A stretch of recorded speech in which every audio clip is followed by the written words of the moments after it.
Here is something you can't understand. How I could just kill a man. I want a goddamn gram in an instant. There's my Instagram. Oh crap, about to overreact and attack when grabbing the... Yeah, it was not planned at all. It was like, wrote a song, wrote another song, I had that bug, you know, I just got bit.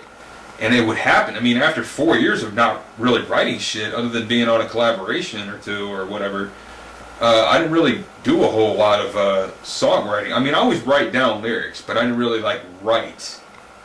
You know, solidification kind of deal, when you start writing actual songs. Until then, it's just lyrics. But I've always been that way. I'm like that with jokes, I'm like that with lyrics, I'm like that with philosophy. I'm always writing, man. I'm an ink nerd. I just got into this writing bender, man, because at that point it had been 4 years since I did an album, and the last album I did was Portrait of a Villain. And people had this misconception, this rumor, that I quit music, and I'm like, what? That's like me holding my breath forever. No, I'm taking a hiatus. And what I, at the time, said that I quit was doing albums. Because at the time I felt like, yeah, I'm kind of wasting a lot of my energy on this shit, and it's not really doing some of the things I wish it would do. And I felt like, you know, real trivialized.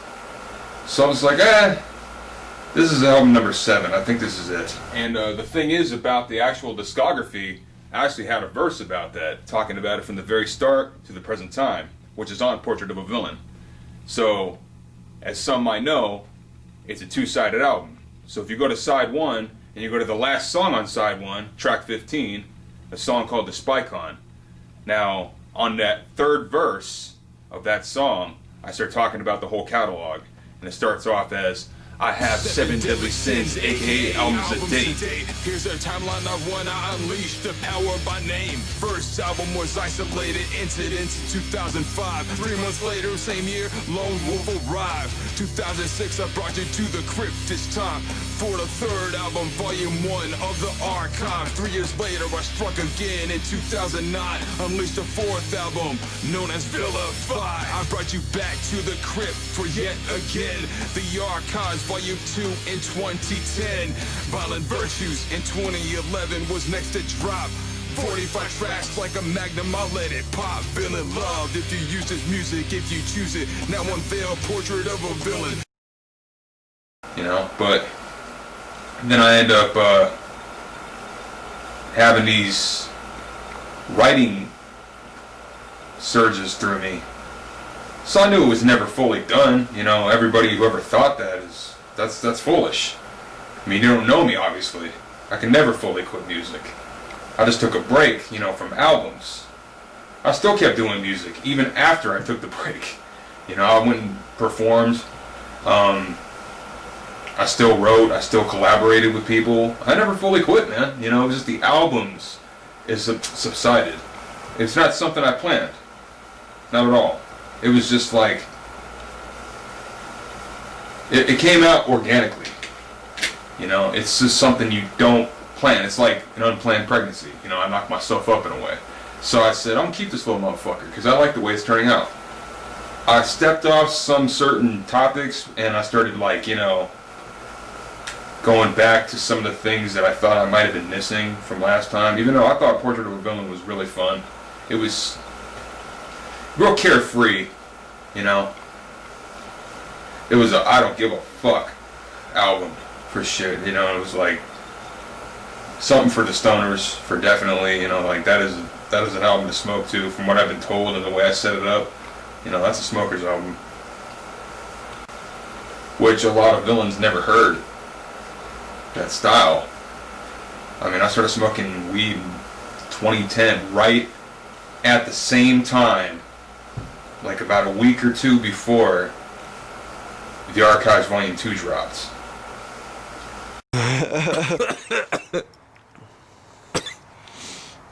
Yo, so I say, fuck the public, I keep it blunted. Hey, motherfucking understand it's something. We should not be illegal, and that's the real fact. You motherfuckers get loaded off pills and jack, drinking that shit, consuming. You motherfuckers ain't knowing because you're stupid. I can only speak PANDORA, man. Fuck. When I did Violent Virtues, you know, I started, like, you know, touching on songs like that when I would just get real smoked up. As I said, man, it was like, you know, it was a different way of looking at things. Because, you know, it was always like real rigid and serious. You know, I started getting real tuned up. And I mean, if you listen to Portrait of a Villain, you know, I'm like stoned almost the whole fucking album. You know, all those blunts being lit up and shit. And I've learned not to do that anymore. You know, I was taking myself seriously for a very, very long time. And it was too much. So I started experimenting with different, you know, topics. And I was always advised by, like, you know, peers and fans. They'd be like, how come you never do any more of your comedy shit, you know? It's like you're always busting our chops, making us laugh. Why the hell don't you do that in the songs? We terrorize this dude every night. Every single fucking night. Alright, just so you hear me, he owes me $15 on a fucking Friday. What's the date today? It's the 9th. Getting shot up if you ain't got that cash, dog. Shut up. And then, you know, some other period of time I heard somebody say, hey, you never do any sex songs, man, you know, what's up with that? And I was always like, you know, in my former years, I'd be like, yeah, that's not my thing, man, you know. I was on some Bone Thug standards back then because they didn't talk about silly shit. They didn't talk about sex. I mean, barely ever. And at the time, that's how I felt, you know, but then I just started loosening up and chilling out and just started being like, I should take a different approach on certain things. It's also the thing with advertisement is farmersonly.com. Like, farmersonlyneedtheirbarns.com. They're not out prowling for chicks. They don't really care how that shit works. They're like, a third of them are busted out looking skanks that got yanked from the dirt. They don't even look half as good as advertised on that commercial. You know damn well, you know, that's a fucking myth. Like, they got frustrations that are pent up, man. He's taking that on a Bessie in the farmhouse. You know? She's been chewing on grass for 9 hours, so she's fat, cushy, warm in the mouth, you know. She gets a full frontal from that guy, you know, like, she's just like, indeed, Bessie, indeed. Yeah, okay, cool. So who's on Instagram? Anybody on this shit? Yeah. You shameless motherfuckers. Self-absorbed bastards. It's all over social media though. I mean, you see vanity every fucking which way on social media. It's like playing cards. Oh, a suit. So, you know, that's a common thing. But what the hell do you see most commonly in the narcissism? Some hot chick with the phone, right? Selfie! Duck lips! You know, like, same thing happened with one of my friends who recommended, you know, why don't you do stand-up? You're a pretty funny motherfucker. And, you know, when that shit is said to me in my former years, I'd be like, whatever. Because you hear aggressive comedy, in a way. It was like a horrorcore and comedy. And, you know, mixed with metal. And it was different, man, and people liked it. You know, they gave me a lot more reception than they usually would. They're like, damn, this shit's actually fucking hilarious. I was laughing on a lot of the skits, and the feedback was pretty cool, and it was different. They're like, man, we've been waiting for you to do something like this. Some of my fans would say that. They'd say, we got to have more of this VECT. You know, the Ciro VECT, which was full-blown birthed in POAV in that era. When I was recording. You said, VECT, come on, man, cut me some slack. Fuck that, only slack I'm cutting this fat off your back, bitch. I wrote Portrait of a Villain in a span of 2-3 years, maybe 4. You know, but I didn't really start working on it until 2012. I wrote a lot, but I didn't, like, you know, really get in till 2012. You hollow artists got no heart, no soul, no balls. Y'all are some plastic bitch-made Ken dolls. I just came by to say hi, eat shit and die, take a flying fuck off like a... I don't know, man. It's a pretty solid album, you know. It's kind of hard to pick. Favorite songs? Well, no. I think the whole album's pretty damn solid, to be honest. Be real. Terrorize is a really good one. Light up, push it up. I wanna see you in fight now. Couldn't show, give me your throat, you put your lights out. Passion on cross your page, stream caught for the blood everywhere. That was a clean shit.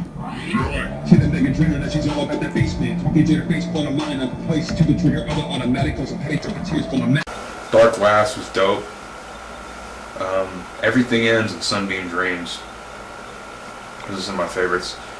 Additional Creative Suicide Plans, I feel like that's not getting enough recognition, man. I feel like that's being real slept on and trivialized. Hit that shit up, man. It's part 2. If you guys remember a song from the Archives Volume 2 called Creative Suicide Plans, who features DZK, I did a sequel.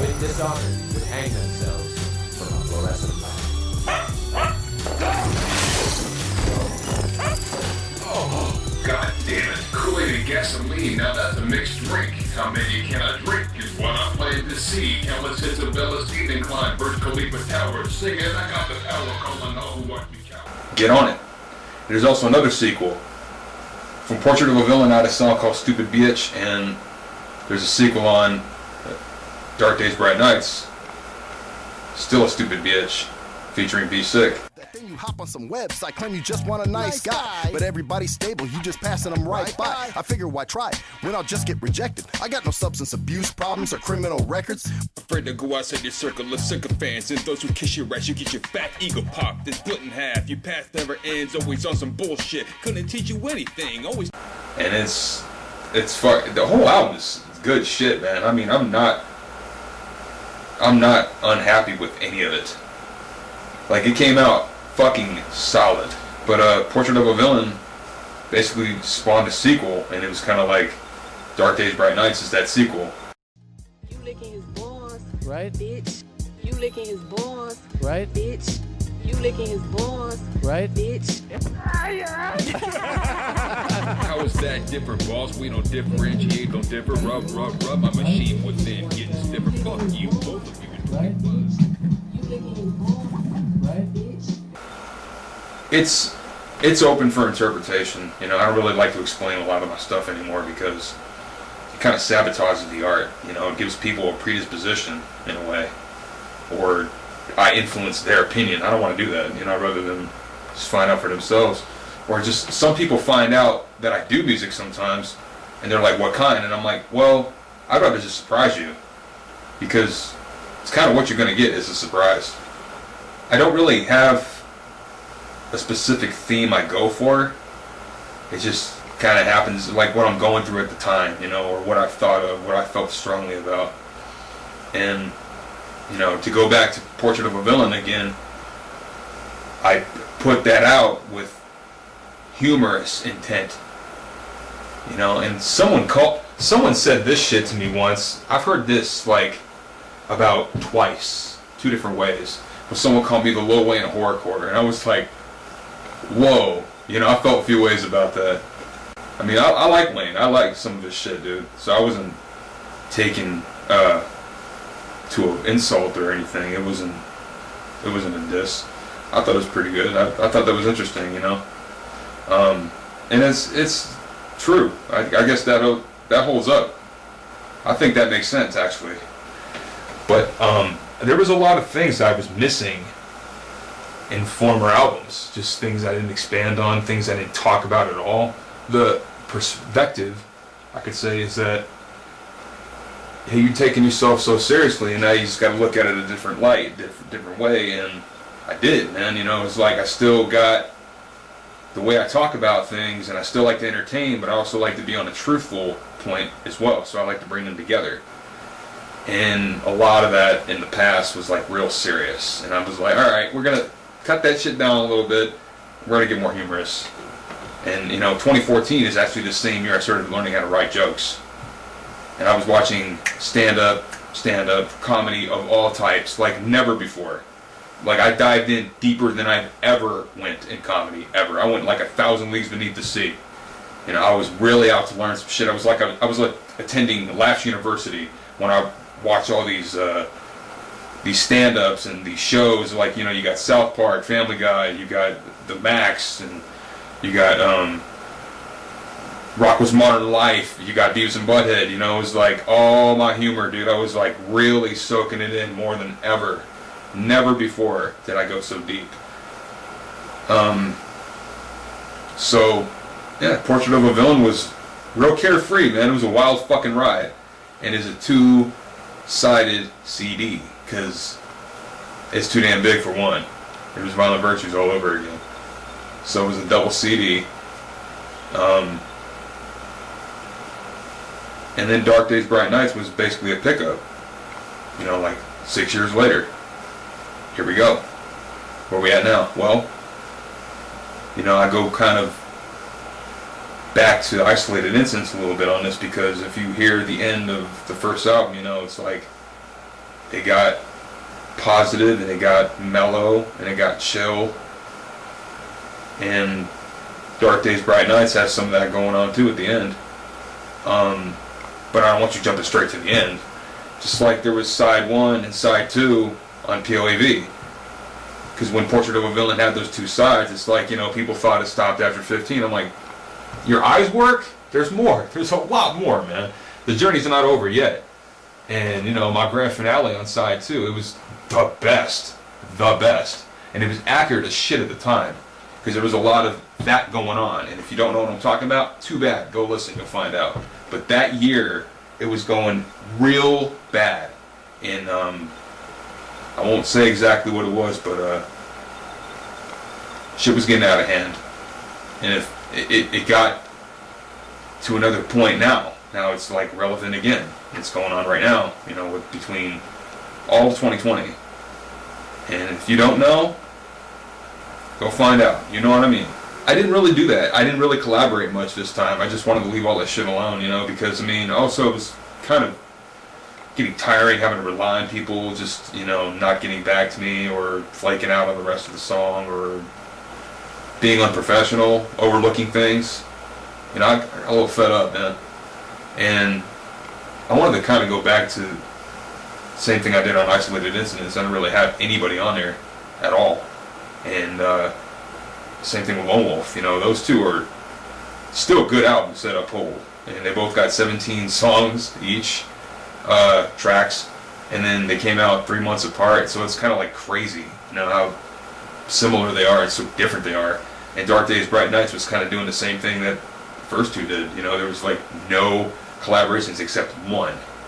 And that one was a long overdue thing that I did not know would ever happen because it had Be Sick, and I was like young when I first started rapping, when I first started taking music seriously. I was listening to a lot of Be Sick, and I never knew how he'd feel, but I had an idea he'd like a couple songs. I was almost positive he would like a couple songs because, man, I mean, some of my influence comes from him. So I was like, man, fuck, gotta have this dude on this track, man, because I mean, at that point, me and Be Sick, you know, became boys ever since POAV. And that was 2014, it was like the first or second quarter of the year. Me, Be Sick, and shout out to Murder Man. We all went to go do an interview together, and that's when I met Be Sick, and I was like, what the hell is going on? This dude's voice is so familiar. Because you know how people are musically, and then when they talk, not always sounding the same. But something's there. Couldn't connect it though. So then when POAV did come out, I found out Be Sick was conducting the first interview I had. What the hell? That was so nuts. So nuts. And here I am wondering, where the hell is he? Because I thought he fell off, like, for years, man. I didn't hear anything about Be Sick. I'm like, is he dead? Where the fuck is he, dude? He was an awesome MC. I love that guy. He needs to do more music, you know, I'm thinking all this stuff. And here I am talking to this motherfucker in front of the place that I go to do the second interview when POAV comes out. Insane. So yeah, ever since then, man, we've been pretty good friends, and it's just crazy, you know. Like, I've been listening to this dude, like, what, 13 years at that time? Or something like that? And here I am just talking to him and I didn't even know it. Nuts. Nuts. So, yeah, man. Be Sick's dope. Look him up. He's underrated talent in MC. in Las Vegas, and he is the shit. And the craziest thing about the guy is just, he's blind. Who the fuck can do that blind? That's talent in itself, man. So I mean, you know, he's got that derisive razor tongue. I love it, you know, like that's the type of MC I love, you know, like Jason Porter and Jay Riz from Mad Insanity, those type of dudes who are like really satirical, lyrical. That's how I would call it. So yeah, that was a great feature, man. I don't take that back at all. At all. That was solid. And it was like really good that way, because, you know, like I kind of purged a bit, like on some of the albums, you know, like I went collaboration crazy, and I don't regret it. But it also taught me, it's like, you know, do something different. Don't like overwhelm yourself with collaborations and base it off of that. And I didn't. But, you know, just I kept myself warned. I was like, all right, that's like 3 albums where you got a good amount of collaborations. So minimize. So I did, you know, like the collaboration albums are basically the Archives Volume 1 that had 3 features. Vilify had 3 features. The Archives Volume 2, tons of features. And Violent Virtues had a bunch of features too. So I was like, alright, you know, and let me be clear, I am down to work with people. I don't give a shit what genre you do. If you're really about the music, hit me up, we can do something. Get at me, for sure. Because it's not about the goddamn cash, man. It's not. I mean, I just need something to cover any type of studio time fees that I ever have any, or something that's required. You know, if I ever did do any, here, I'm charging this, it's for necessary reasons. Because I am about the music, man. And if you're professional, and if you're not about this fuck around bullshitting game, come at me. I'm down. You know what time it is, and if you don't, I'll show you. Yeah, I get more, a little bit more metal on there, you know. I'll just leave it at that. I won't really expand on what songs, but see, it's another thing is people have, I don't know, seems like they have this idea every time you say there's a metal song, right? People automatically jump to guitar. And I'm like, yeah, that's part of it, and so are the crazy drums, but, you know, when you have metal vocals, that's a metal song, I think. You know, not just a metal song. It could be, you know, / something else. But, you know, metal is also screaming. Those aggressive, driving vocals. That's metal. Now, I'm not saying the whole song could be metal just based off that. I'm just saying that is a metal part of the song. Yeah, it was fun. It was definitely fun. I've been recording like different spots every album, you know, sometimes even just a handful of different songs. Like some of these songs were done right here, and I go record them elsewhere. The last part of the album, I'd say the last 5-6 songs of Dark Daze, Bright Nights, I went and recorded somewhere else, but the first like third of the album got recorded right here. It was really cool. I did like a lot of that in Vilify. I used my home studio and just did it there. Yeah, I did some more production. I didn't do as much as, you know, I wanted to do, but I'm lacking equipment, I'm lacking certain skills, so eventually I'll get further up the ladder. But yeah, man, I did a lot more production on this album. Actually, more on this album than I ever have, ever. Vilify was the first time I ever got really in production. Vilify was the first real production that I ever really started doing, you know, and dude, I was like, hell yeah. But I was still a lyricist, and I'm still a vocalist at heart, so I was always like, you know, a little negligent towards my production skills. Now I'm actually trying to learn more about them. It's just based off, you know, equipment and the right motherfucker to show me. Because you gotta learn somewhere, and I sometimes learn better from a person than I would like, oh, simple instructions, they're not simple, fucking thing. So you have to have a little bit of guidance at times, you know, I'm not above that. I'm like, I can do it all myself. I don't need your help. No, I do need help sometimes. More ways than one. No. But songs, yes, for sure. You know, I can't quit music, man. That's like just, it's like me quitting blunts or something, you know, even, it's outrageous thought. I just want to have no pressure, no rushing, you know. Shout out to Pac, man, but I don't work that fast, you know. Like, I think you overlook a lot of shit that way, especially if you got ADD like this dummy. You're gonna definitely crash land into a wall and be like, I forgot that part, you know. You feel so stupid.